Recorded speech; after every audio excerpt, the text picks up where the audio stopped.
कबीर जी को प्रणाम कर कर वहां से चला गया। ये बात मैंने इसलिए बताई क्योंकि ये बात गुरु महाराज ने हम आपको भी बताई है। गुरु महाराज ने जब भी नाम का दान दिया तो सबसे पहले कहा कि गृहस्थी आश्रम में रहकर ही आपको परमार्थ करना पड़ेगा।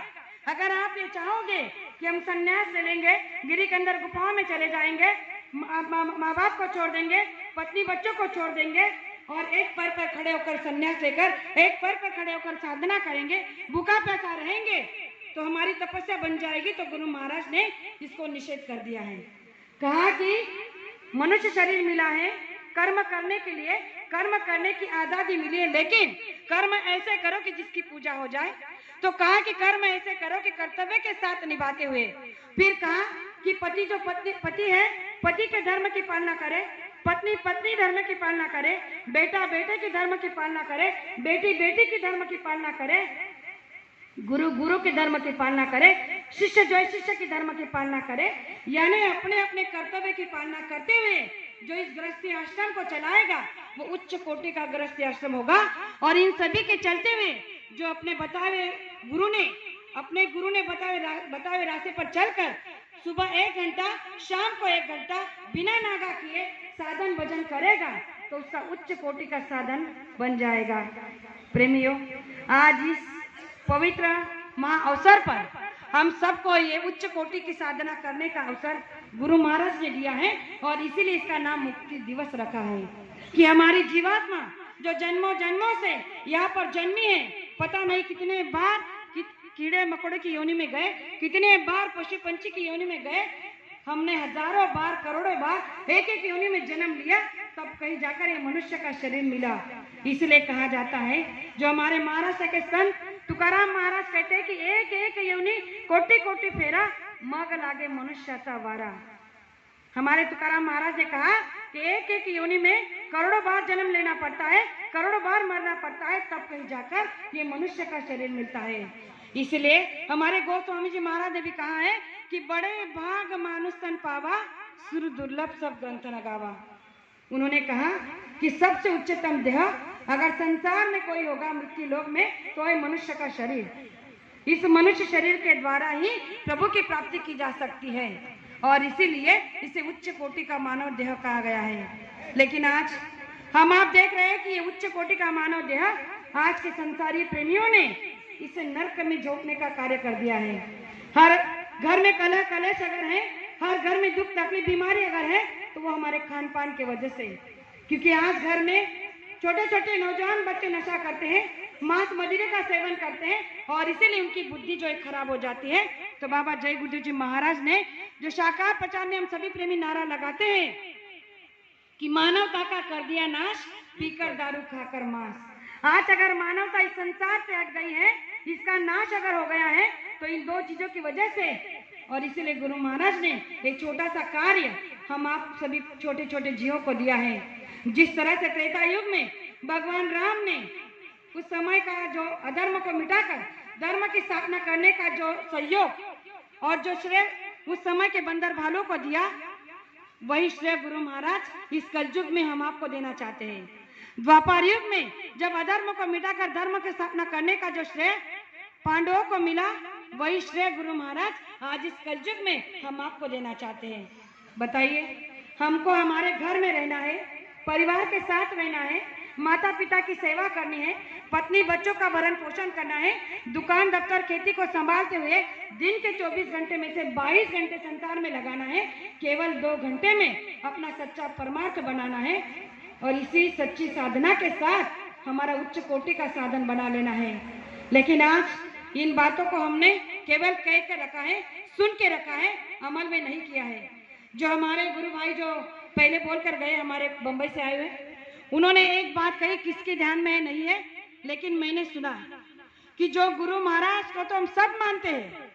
उन्होंने क्या कहा कि गुरु महाराज को तो सभी मानते हैं, लेकिन गुरु महाराज की कही बात को कितना मानते हैं। अगर गुरु महाराज की कही बात को हम मान लेते तो आज मन में ये शंका का अभाव नहीं होता, हमारे अंदर में भक्ति का ये अभाव ना होता, हमारी गुरु भक्ति ये अधूरी ना हो जाती। इसीलिए गुरु महाराज ने कहा कि गुरु और शिष्य का प्रेम कैसे होना चाहिए कि एक पतंग होती है, मांझे के बिना पतंग आकाश में उड़ नहीं सकती, उसी तरह का जितना मांझा आप ढीला छोड़ोगे उतनी पतंग आकाश में ऊंची उड़ती जाएगी। लेकिन अगर आपने उस मांझे को काट दिया तो चाहे जितनी पतंग ऊंची उड़ जाए वो एक झटके में जमीन पर आकर गिर जाएगी। वही रिश्ता हमारा आपका है कि हम गुरु महाराज के वचनों पर अगर नहीं चले, चाहे हम दिन रात सत्संग सुनते रहे, दिन रात गुरु महाराज के आदर्शों के बारे में सुनते रहे, लेकिन उनके आदर्शों का पालन नहीं किया, ध्यान भजन सुमिरन नहीं किया, सेवा नहीं की, तो गुरु महाराज ने कहा कि आपकी पतंग ऊंचे आकाश में उड़ी नहीं सकती, क्योंकि हमारा मांझा गुरु महाराज के हाथ में है। और इसीलिए हम सभी प्रेमी इस बात पर गौर करें कि आज का मानव देह अगर ये मिला है तो केवल और केवल इस संसार में रहने के लिए नहीं, संसार करने के लिए नहीं, बल्कि संसार करके परमार्थ कमाने के लिए मिला है। तो हम सभी प्रेमी बड़े परम सौभाग्यशाली हैं। गुरु महाराज ने इस देश की देवियों के लिए क्या कुछ नहीं कहा है। हमारे गुरु महाराज ने हम सभी बहनों के लिए एक बहुत ही सुंदर काव्य कहा है कि इस देश की बहनों का प्रताप सब जग से निराला है। गुरु महाराज ने कहा कि इस देश की देवियों का प्रताप सब जग से निराला है। यहाँ पर जन्मी सीता सावित्री, सत्यवती सावित्री और सीता, यहाँ पर जन्मी सत्यवती सावित्री और सीता, गायत्री गुणवती और गीता। गुरु महाराज ने कहा कि अनुसया और नर्मदा और अनुसया से तो भगवान भी हारे हैं, ऐसा सतियों के सत पर टिका हुआ देश हमारा है। सीता ने अपने पति की आज्ञा से वन को वास किया, सावित्री ने अपने पति को यम के मुख से छुड़वाया। यह इस देश का, इस भारतवर्ष की देवियों का इतिहास है। और गुरु महाराज ने इसी इतिहास को दोहराते हुए हम सभी बहनों से कहा था कि ये देश की देवियों, तुम मेरे पास आओ, मैं आपको सीता बना दूंगा, मैं आपको गीता बना दूंगा, मैं आपको गायत्री गुणवती बना दूंगा।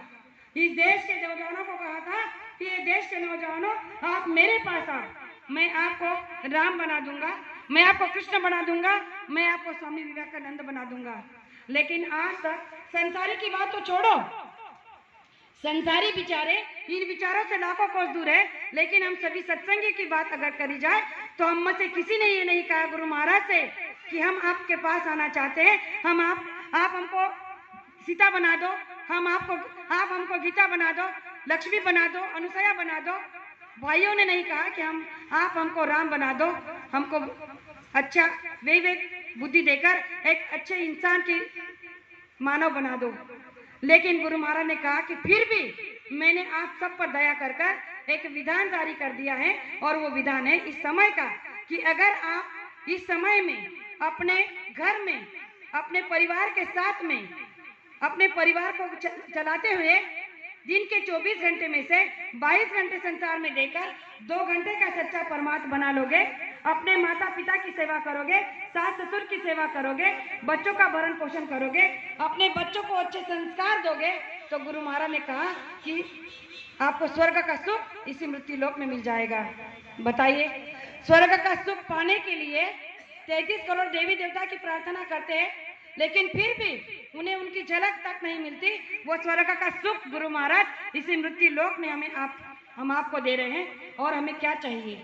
लेकिन हम आप देख रहे हैं कि बाबा जय गुरु जी महाराज इस संसार में एक ऐसे महान आत्मा इस संसार में मानव तन धारण करके आए हैं, जो जीते जी परमात्मा का दर्शन इसी मनुष्य मंदिर में कराकर हमें परमात्मा का इस यहाँ से ले जाना चाहते हैं। इसलिए कहा जाता है कि कलयुग केवल नाम आधारा, सुमिर सुमिर न रूपी बहुपारा, कि इस कलयुग में नाम के आधार के बिना हमारे पास में ऐसी कोई ताकत नहीं कि जिसके चलते हम अपने देश पहुंच सकते हैं।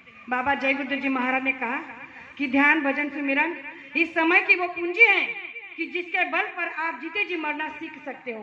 तो आप कहोगे इसको ऐसे, इसमें कौन सी बड़ी बात है।